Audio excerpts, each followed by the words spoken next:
Today we're going to talk about a processor that's not very legendary and not even very overclockable.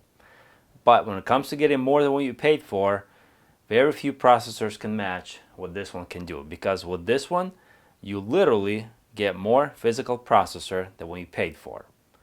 This is the AMD Athlon 5000 for socket AM2 Plus. This is a dual core processor running at 2.2 gigahertz. But with the right motherboard, you go into the BIOS, enable advanced clock calibration, and now you have a quad-core AMD Phenom FX 5000. In addition, you unlock 6 megabytes of level 3 cache. And then on top of that, you can overclock it, which in this case, I was able to get it stable at 2.7 gigahertz, which might not seem like a lot, but that's not the whole story. Because initially, when I tested the CPU, I got it at 3.2 gigahertz stable, which is pretty good. But in that case, I was only using 2 gigabytes of memory. And unfortunately, 2 gigs of memory is completely inadequate to put this processor to good use.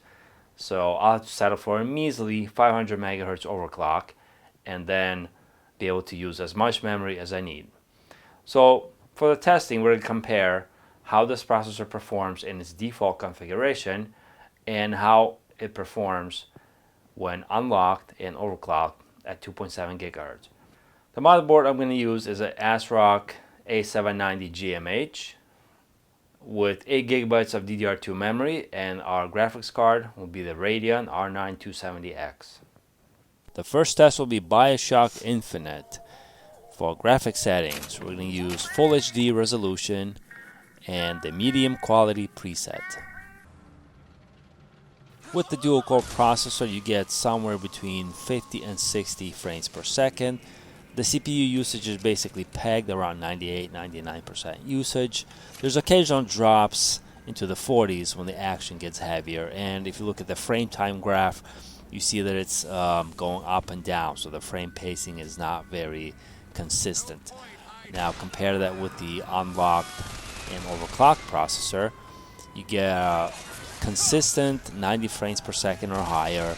The frame pacing graph looks very smooth and is just an overall more enjoyable and smoother gameplay.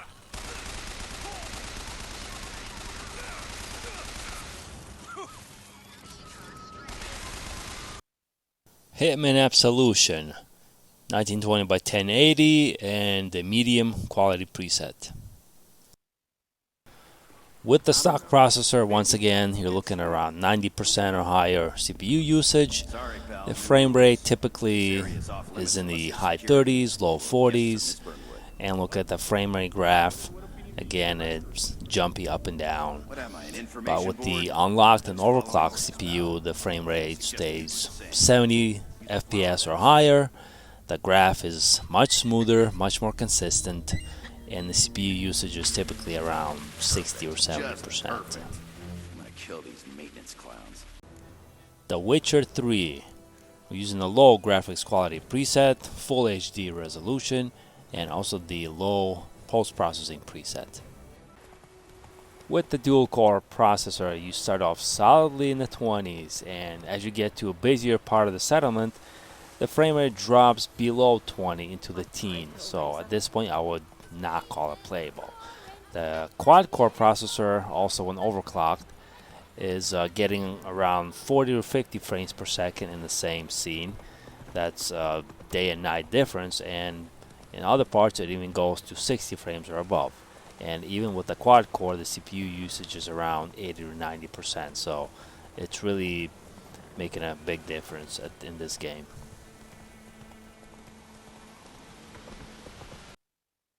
Rise of Tomb Raider, Full HD resolution, medium graphics preset.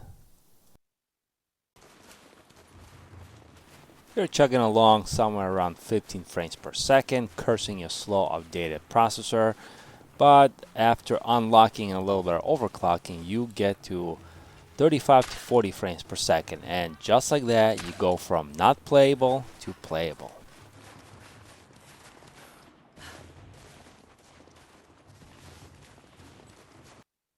Fallout 4, Full HD resolution, low graphics preset. You're stomping around downtown Boston after a nuclear apocalypse, see some baddies off in the distance, go and take them out, and oh no, your frame rate drops to a slideshow. Major stuttering, single digits, but then you remember your little CPU that can be tweaked, and then after tweaking your CPU, you get 30 to 40 frames per second in the same scene, and the game is completely playable, where before it was completely not playable. Deus Ex: Mankind Divided. Full HD resolution, and we're using the low graphics preset. So with the tweaked processor, the game is running around 30 frames per second, more or less playable and relatively smooth performance. Whereas with the default processor, things aren't looking so hot. You're getting a solid 10 frames per second, and the game is literally running in slow motion. I can't even say solid 10 frames per second because it just froze up there for a couple seconds.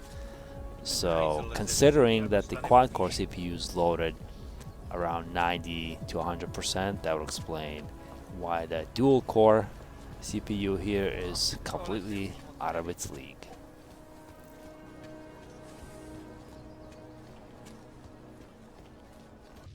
Doom 4, using the Full HD resolution and the medium graphics quality preset. The dual-core CPU here gets between 25 and 30 frames per second, and the unlocked quad-core is getting between 40 and 50 frames per second, and also getting a lot more even frame pacing, as you can see in the graph. But if it wasn't for the Vulkan API, I think the dual core would be doing a lot worse, because even the quad core is loaded at 90% usage already.